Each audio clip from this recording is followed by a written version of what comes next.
Hey there, I'm Yankel, and today I'm going to show you a super easy beef bottom round recipe / method. Now, beef bottom round tends to be a fairly difficult piece of meat to cook properly. I don't think that needs to be the case, and I'm going to show you why. So when it comes to the beef bottom round, it comes from the rear of the animal. And what that means is those are muscles used for locomotion, well-used muscles. And that means it's fairly lean and can be tough if not cooked properly. What it also means is it's got incredible flavor, maybe the best flavor from anywhere on the cow. So what I like to do is braise it. Now you can roast them slowly. If you go to the supermarket and you get roast beef, it's gonna come from a round cut, most likely. But braising, I think, really gives you the maximum tenderness, maximum flavor.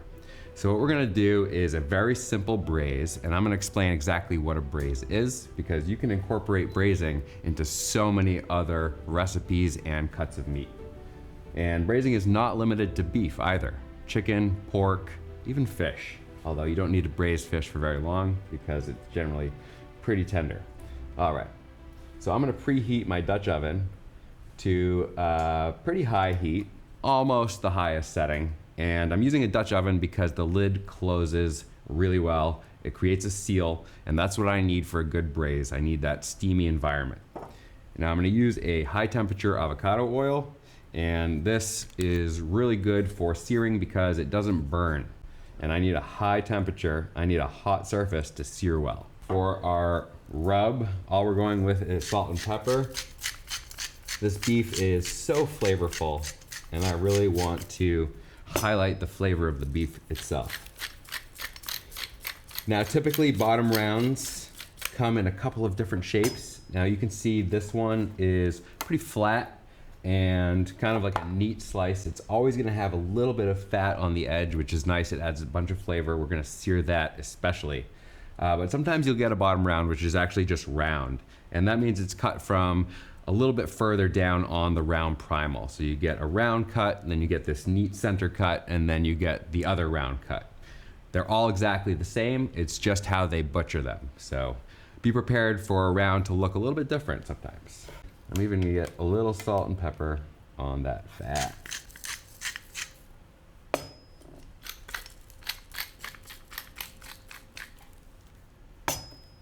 Sometimes the meat behaves just like I want it to. All right, going into a hot pan, and I'm actually gonna go fat down first. Make sure that gets a really nice sear. So while we let that build up a little bit of brown, I'm just gonna cut my onion. So what I'm doing is I'm using a couple of vegetables that I think will add to the sauce, add to the braise, add to the flavor, but won't disappear entirely. The onions are gonna melt down a little bit, but I'm gonna cut them in relatively large chunks. Potatoes will boil nicely. In the amount of time it takes to braise, they'll soften up, but they're not gonna turn to complete mush. And then the mushrooms are just gonna add so much moisture, so much delicious mushroom flavor to the dish.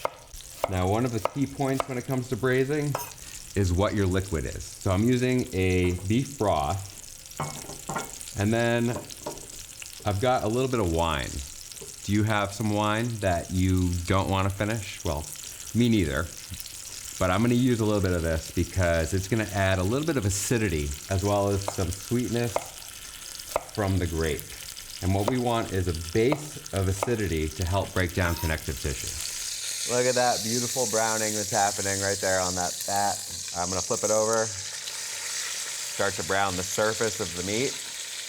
Based on how much fat you have, and if you start by searing the fat first, you really don't need to add more oil to the pan because the fat itself will render out, which is how you can keep your braise from not getting too greasy. Although in this case, potatoes are gonna soak up a lot of that, and they're gonna taste amazing.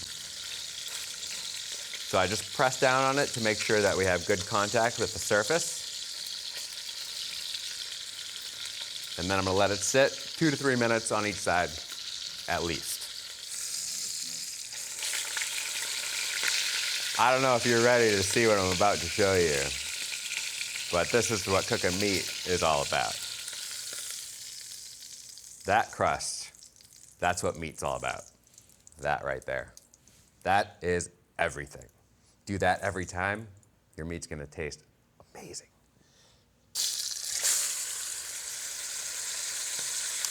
Now that I've flipped it onto the other side, I'm actually gonna throw my onions and my mushrooms into the side of the pan, and I'm gonna let them start to saute a little bit in that beautiful fat. So we're gonna go right in there. Awesome. Mix them up just a little bit.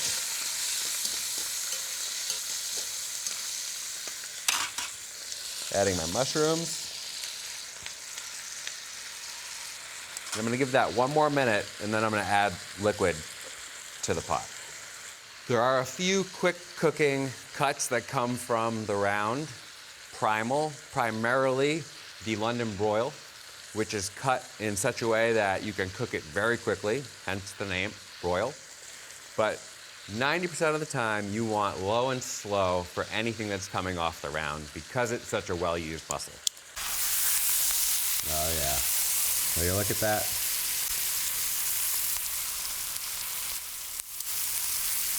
Love it. All right, just gonna move that off to the side. First thing we're gonna do is what's called deglazing, and that means I want all the browning that's happening at the bottom of the pan to come up and be incorporated into the sauce. So I'm just gonna add a little bit of wine first. Just enough to unstick everything there at the bottom. Give it a little scrape.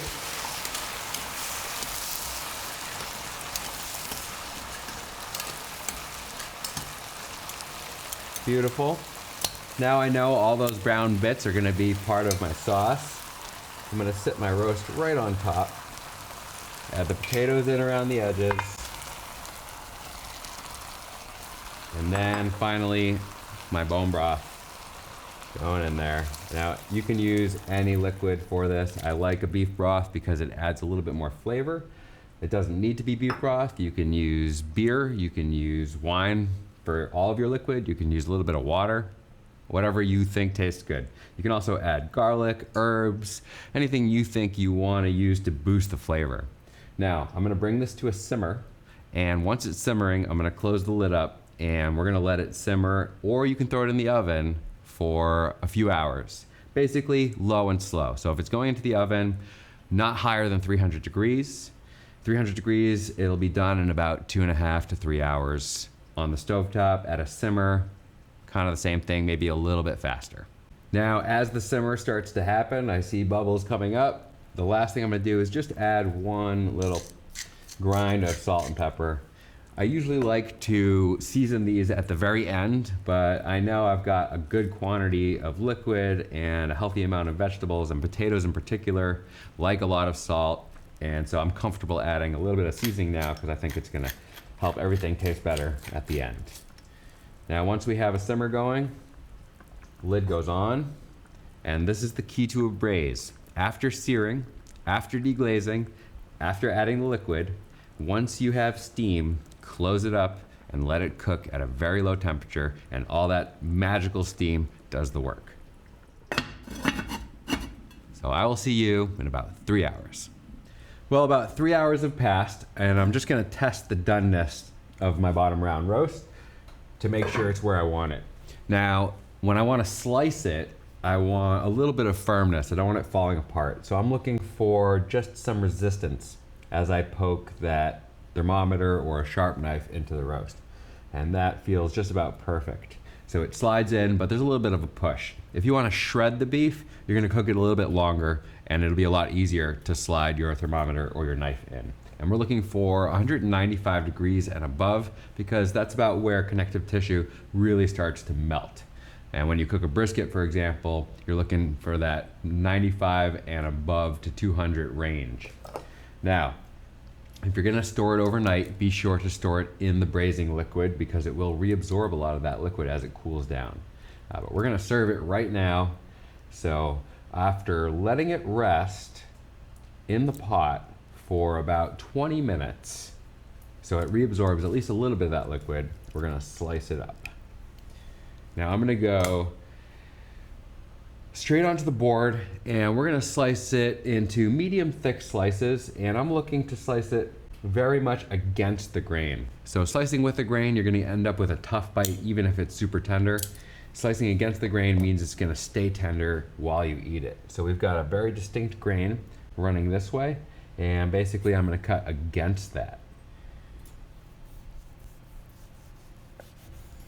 And there we have a beautiful, juicy, tender bite.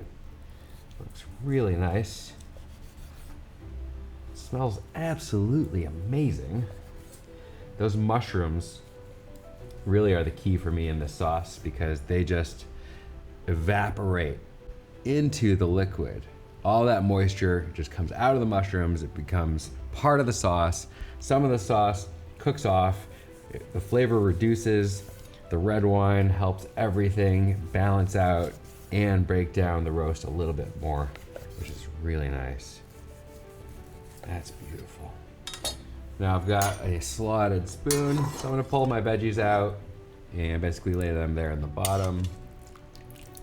Remember, this is the kind of dish where you can totally experiment. You can treat it as a clean out your refrigerator dish, which I love doing with big roasts because they cook for a while, and you can just put a ton of different vegetables in there, a ton of different ingredients, a ton of different herbs, kind of whatever you wanna do. I'm gonna sit this roast right on top. Oh yeah, that looks so good. And then of course, my beautiful gravy. And if you wanted to reduce the gravy, thicken it up a little bit, you could just cook it down. You can add a little bit of flour or tapioca starch or cornstarch, anything that you want to use to kind of give it some more body. I like it a little bit thin like this. So we're just gonna pour that over. It's almost like a beef soup with a beautiful roast on top. And then of course, some nice bright herbs to make it look gorgeous, and they're actually gonna bloom as they steam and add a whole aroma to this dish. There you have it. Bottom roast should not be difficult to make. It's a delicate cut. You wanna treat it that way, low and slow. Braise it is the best thing, I think, to do and make it super tender. Dutch oven, slow cooker, Instant Pot, all of them work really well. I think it's a phenomenal piece of meat, so go make something delicious with it. I'm Yankel, see you next time.